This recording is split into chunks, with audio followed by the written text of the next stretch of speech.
Halo semuanya, ketemu lagi di channel Learning Progress bersama saya Delta Rahwanda. Kali ini kita akan membahas 5 buah game seru ataupun ice breaking seru yang bisa kita lakukan kapanpun dan dimanapun tanpa persiapan. Kita mulai saja.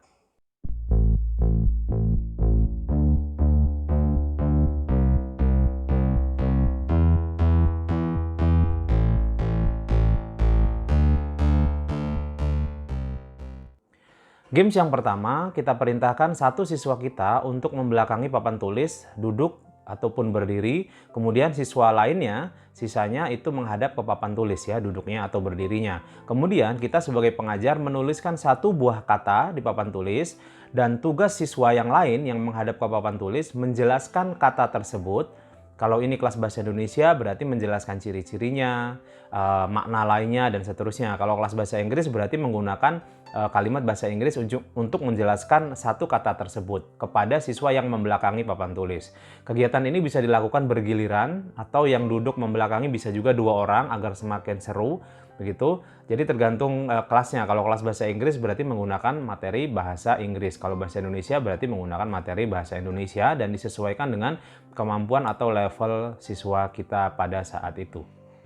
Games yang kedua, kita bagi kelas kita atau siswa kita menjadi 3 grup besar. Kemudian semuanya berbaris menghadap ke papan tulis. Kita bagi papan tulis menjadi 3 sesuai dengan grup 1, grup 2, dan grup 3 atau grup A, grup B, dan grup C. Kemudian kita berikan satu huruf yang sama, misalnya huruf C begitu. Kita tulis huruf C di kolom 1, kolom 2, dan kolom 3 untuk masing-masing grup. Kemudian tugas siswa adalah menuliskan satu buah kata yang berawalan dengan huruf C dari awal siswa tersebut. Misalnya C, tentunya setiap grup memiliki kosakata yang berbeda. Misalnya siswa di grup A menuliskan, misalnya kalau kelas bahasa Inggris menuliskan cap, ya, cap atau topi. Siswa yang kedua itu menuliskan misalnya cool, dingin ya, atau keren. Kemudian siswa yang ketiga menyebutkan kata lainnya gitu. Nah, kemudian siswa yang kedua itu harus membuat kosakata baru menggunakan huruf terakhir dari grup atau orang pertama yang menulis di grup mereka masing-masing.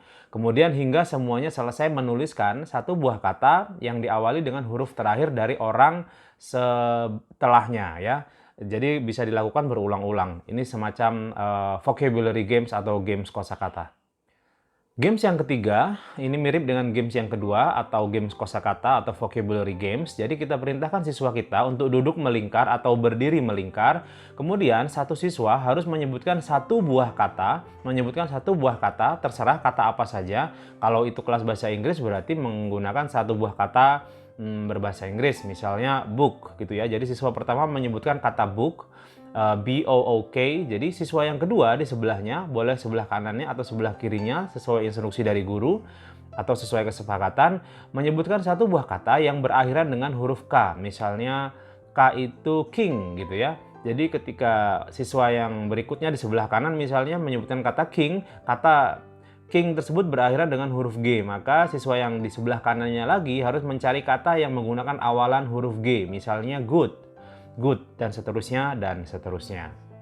Games yang keempat saya kira juga masih masuk ke dalam kategori games kosakata atau vocabulary games. Jadi kita membuat beberapa kata yang berada di dalam satu buah topik tertentu yang kemudian siswa harus menebak topik apakah yang kita maksud. Jadi misalnya kita menuliskan 5 buah kata, misalnya ya, ada drive, ada wheel, ada steer, ada screen, kemudian ada engine. Nah, misalnya begitu kira-kira. Jadi saya ulangi, ada wheel, ada steer, ada engine, ada screen, kemudian ada tire ya. Saya ulangi misalnya seperti itu. Nah, siswa harus menebak topik tersebut apa kira-kira. Jadi kosakata tersebut masuk ke dalam sebuah topik tertentu yang saya maksud. Jadi jawabannya adalah vehicle, kendaraan ya, kendaraan, atau bisa juga mungkin car, mobil. Begitu, jadi boleh lebih tepatnya jawabannya adalah vehicle atau kendaraan. Dan kemudian kita mencari topik lainnya, dan setelah giliran kita selesai atau giliran guru selesai, maka kita bisa menunjuk satu orang siswa untuk memilih atau membuat beberapa kosakata yang berada di bawah satu buah topik tertentu.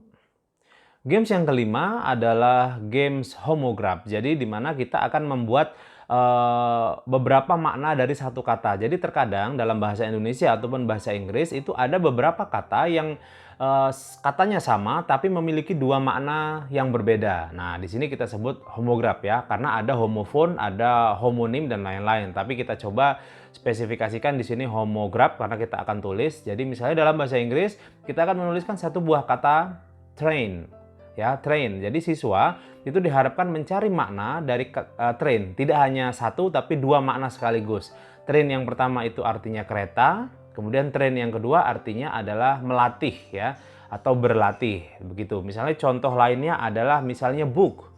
Book. Jadi siswa harus membahas dua makna dari satu kata yang kita sebutkan tadi, book. Apa makna dari kata book? Bisa buku, bisa juga memesan, dan seterusnya dan seterusnya. Untuk permainan kelima ini kita harus siapkan beberapa kosakata yang memiliki dua makna. Bisa kita cari dari beberapa referensi.